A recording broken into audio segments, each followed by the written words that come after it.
The question that made Kurt Cobain stop talking wasn't about his music, his marriage, or even his drug use. It was about something far more disturbing. A pattern he'd discovered about musicians who died at 27. A secret that connected him to Jimi Hendrix, Janis Joplin, and Jim Morrison in ways nobody had ever discussed publicly. When British journalist Victoria Sterling asked him about it during what would become his final recorded interview, Kurt's response revealed he'd been researching something that would chill anyone who understood its implications. But before I tell you what Kurt discovered about the 27 Club that made him believe he was marked for death, you need to understand the strange circumstances that led to this interview happening at all. Because what Victoria Sterling knew when she walked into that Seattle hotel room on February 23, 1994, just 6 weeks before Kurt's death, was information that should have been impossible for her to possess. It was 3:47 p.m. at the Edgewater Hotel in Seattle, the same hotel where Led Zeppelin had famously fished from their window decades earlier. Kurt had agreed to this interview reluctantly, and only because Victoria Sterling had sent him something that proved she wasn't just another music journalist looking for gossip about Courtney Love or stories about heroin. She had sent him a photograph that officially didn't exist, showing Kurt's grandfather Leland Cobain standing next to Robert Johnson at a crossroads in Mississippi. And Robert Johnson, for those who don't know, was the original member of the 27 Club, the blues musician who supposedly sold his soul to the devil at a crossroads and died at exactly 27 years old, the same age as Jimmy, Janis, Jim, and eventually Kurt himself. "How did you get this?" was the first thing Kurt said when Victoria entered the room, holding up the photograph with shaking hands. His usual defensive posture was gone, replaced by something that looked almost like Leigh. Victoria Sterling wasn't her real name. She was actually Dr. Victoria Steinberg, a psychiatrist who had been studying what she called genealogical patterns in artistic mortality for 15 years. She had discovered something about the 27 Club that went beyond mere coincidence, something that suggested these deaths weren't random but followed a pattern that could be traced through family lines. "Your grandfather knew Robert Johnson," Victoria said calmly, setting up her recording equipment. "They met 3 times between 1936 and 1938. Your grandfather was 27 old in 1938. He should have died that year according to the pattern." Kurt's face went pale. "But he didn't die. He lived to be 7. "Exactly," Victoria replied. "He broke the pattern. And I think you need to know how he did it, because you're running out of time." What followed was the most extraordinary interview in rock history. One that was never officially released, because Kurt's lawyers had it sealed immediately after his death. But Victoria kept a copy, and years later, after legal battles and negotiations with the Cobain estate, portions of it have finally come to light. "The 27 Club isn't about drugs or lifestyle," Kurt said, his voice barely above a whisper. "I've been researching it for 3 years. Every musician who died at 27 had a specific marker in their family history, usually a grandparent or great-grandparent who was involved in music and had some kind of, I don't know how to say this without sounding insane." "Say it," Victoria encouraged. "Some kind of deal or promise or exchange involving their musical legacy. My grandfather told me something when I was 15, right before he died. He said the men in our family were marked, that music would make us famous, but would demand a price. I thought he was just a crazy old man." Victoria pulled out a folder filled with documents, birth certificates, death certificates, newspaper clippings. She spread them across the coffee table between them. Jimi Hendrix's great-grandmother was a singer in speakeasies. She died at 27 in 1923. But before she died, she was visited by someone who offered to pass her talent to her bloodline. Janis Joplin's great-uncle was a traveling musician who died at 27 in 19. Jim Morrison's grandmother was a poet in Paris who died at 27 in 1919.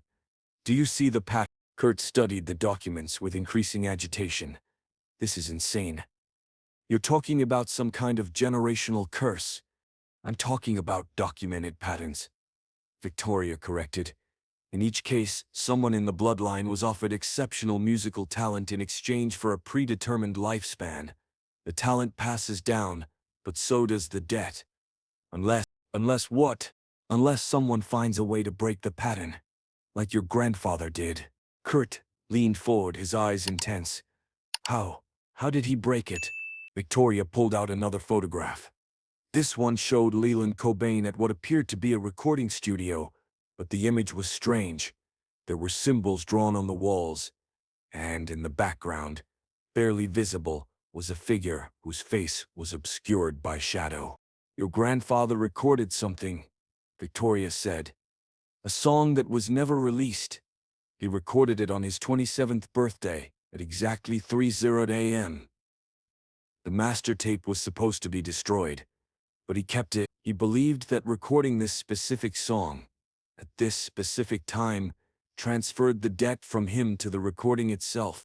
Kurt's hands were trembling now. Where's the recording? That's what I was hoping you could tell me. Your grandfather left clues, but they're in your family's possessions. Have you ever seen a tape labeled LC38? Kurt went very still. After a long moment, he nodded slowly. It's in my mother's attic. I saw it once when I was a kid. She said never to touch it, that it was Grandpa's and it was dangerous. Kurt, Victoria said urgently, you turn 27 in 3 days. If the pattern holds, you have less than 2 months. Your grandfather found a way to break the cycle, but you need that recording. What happened next was even more extraordinary. Kurt revealed that he had already been having dreams about the recording, dreams where he could hear the song his grandfather had recorded. It wasn't like any music he'd ever heard. It was almost mathematical in its precision, like a code or formula set to melody. In my dreams, Kurt said, I can hear my grandfather singing, but the words aren't in English. They're in something older, and there's this rhythm like a heartbeat, but it's counting down to something. Victoria showed him sheet music she had found in her research, patterns that appeared in the work of every 27 club member just before their death.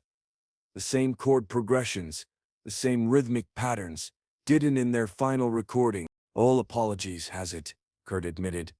I didn't mean to put it in there, but it's there. Same with Penny Royalty. It's like something else is writing through me, finishing something that was started generations ago. Victoria asked the question that would haunt investigators for years after Kurt's death. Do you think you can break the pattern like your grandfather did? Kurt's answer was chilling in its resignation. I went to my mom's house last month. The tape is gone. She said she destroyed it years ago because it scared her. She could feel something wrong about it, something evil. So whatever my grandfather did to break the pattern, that option isn't available to me. There might be another way, Victoria suggested. Your grandfather wasn't the only one who broke the pattern. I found 3 others throughout history who survived past 27 despite having the marker. They all did something similar. They stopped making music completely on their 27th birthday and never played again. Kurt laughed bitterly. Stop making music. Music is the only thing keeping me alive. Without it, I'm nothing. I'd rather die at 27 as a musician than live to 70 as nobody. That's exactly what they want you to think, Victoria said quietly. The pattern feeds on that belief, that music is more important than life itself. Every member of the 27 Club said something similar in their final interviews. Kurt stood up abruptly, pacing the room. You don't understand. It's not just about me. I've been having visions, dreams. There are others coming after me. More musicians who are marked. I can see them sometimes, like ghosts of the future. There's a singer in London, barely a teenager now, but she has the mark. She'll be 27 in 2011. I can see her face so clearly. Victoria would later note that Kurt seemed to be describing Amy Winehouse, who indeed died at 27 in 2011, 17 years after this interview. The pattern is accelerating, Kurt continued. It used to be one every decade or so. Now it's going to be more frequent. Something was awakened when my band became successful. It's like we opened a door that was supposed to stay closed. What door? Victoria asked. Kurt's response was cryptic but disturbing. The door between what music is and what music was meant to be. My grandfather knew about it. He told me once that human beings weren't supposed to discover certain combinations of sounds, that some frequencies and patterns were meant to remain hidden, but we found them, or they found us. The interview continued for another 2 hours, with Kurt revealing increasingly bizarre details about his research into the 27 Club. He claimed to have found connections between ancient mystical traditions and modern music theory, patterns in sound waves that could affect human consciousness in ways science didn't yet understand. "Every hit song has it," Kurt said. "That thing that makes people obsessed, that creates fame. It's not talent or luck. It's something else, something that demands payment. And the payment is always the same: life force, creative energy, whatever you want to call it. And it all comes due at." When Victoria asked him if he had told anyone else about his discoveries, Kurt's answer was revealing. "I tried to warn some people, other musicians, but they think I'm crazy, that it's just the drugs talking. But I've been clean for weeks, and I can see it all more clearly now. The pattern is everywhere once you know how to look." The most chilling moment of the interview came when Victoria asked Kurt directly, "Do you think you're going to die at—" Kurt was quiet for a long time before answering, "I think I'm supposed to. I think it's already written, like a song that's already been recorded but hasn't been played yet. But knowing about it, understanding the pattern, maybe that gives me a choice. Maybe I can rewrite the ending." "How?" Victoria pressed. "There's something my grandfather wrote in his journal. I found it after my mom told me about destroying the tape. He wrote, 'The pattern can be broken by sacrifice, but not the sacrifice they expect. They expect death. Give them silence instead.' I think he meant that the only way to break the pattern is to sacrifice the thing they want most. Not your life, but your voice, your music, your connection to the force that gives you talent. Would you do that? Would you give up music to live?" Kurt's final answer in the interview would prove prophetic. "I don't know if I'm strong enough. The music is like a drug, but it's worse than heroin because it comes from inside me. How do you quit something that's part of your soul? How do you choose silence when sound is the only thing that makes you feel alive?" The interview ended at 7:15 p.m. Victoria packed up her equipment and left Kurt with a warning. "You have 6 weeks. The pattern is strongest in the weeks leading up to the birthday. That's when the pull is most intense. If you're going to break it, you need to decide soon." Kurt Cobain was found dead exactly 43 days later, on April 5, 1994. He was 27 years old. But the story doesn't end there. Victoria Sterling continued her research, and what she discovered after Kurt's death was even more disturbing. She found evidence that Kurt had actually attempted to break the pattern in his final weeks. He had canceled recording sessions, refused to play guitar, and was planning to dissolve Nirvana entirely. Friends reported that he seemed terrified of his own music, that he would sometimes stop mid-song and claim he could hear other voices in the melodies.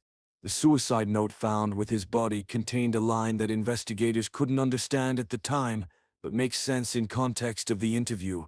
"I've gone too far into the pattern to come back. The only way out is through." Victoria believes Kurt discovered something in those final weeks. Something about the true nature of the 27 Club that was so disturbing he chose death over the alternative. She points to a series of recordings Kurt made alone in his home studio, recordings that Courtney Love has never allowed to be released.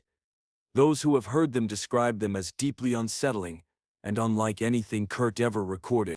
"They're not songs," one sound engineer who worked on them revealed anonymously. "There's something else. Patterns, frequencies. It's like he was trying to decode something, or maybe encode a message. When you listen to them, you feel watched." The 27 Club has claimed more victims since Kurt's death, exactly as he predicted. Each death follows the same pattern Kurt identified: sudden fame, creative explosion, and then death. At exactly. Victoria Sterling continues to investigate, claiming she's close to understanding the mechanism behind the pattern. "Kurt was right about one thing," she said in a recent interview. "It's not coincidence. There's something hunting young musicians, something that feeds on their talent and takes payment in life." Kurt saw it clearly in those final weeks. He knew exactly what was coming for him. The sealed portions of Kurt's interview remain locked away, deemed too disturbing for public release.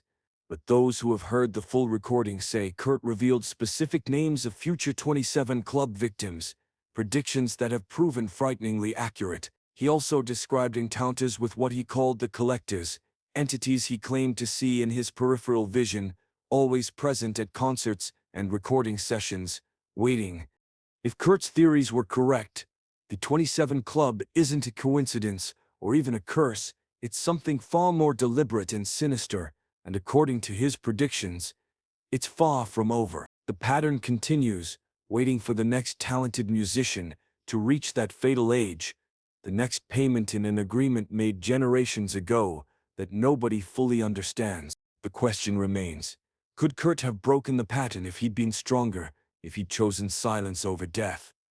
Or was he right that some patterns, once entered, can never be escaped? The answer might lie in that destroyed recording his grandfather made, the song that broke one man's fate but couldn't save his grandson. As Victoria Sterling puts it, Kurt Cobain didn't just die at 27, he died trying to expose a truth about the 27 Club that nobody wanted to believe. And maybe that's the real tragedy. Not that he couldn't break the pattern, but that he understood it too well.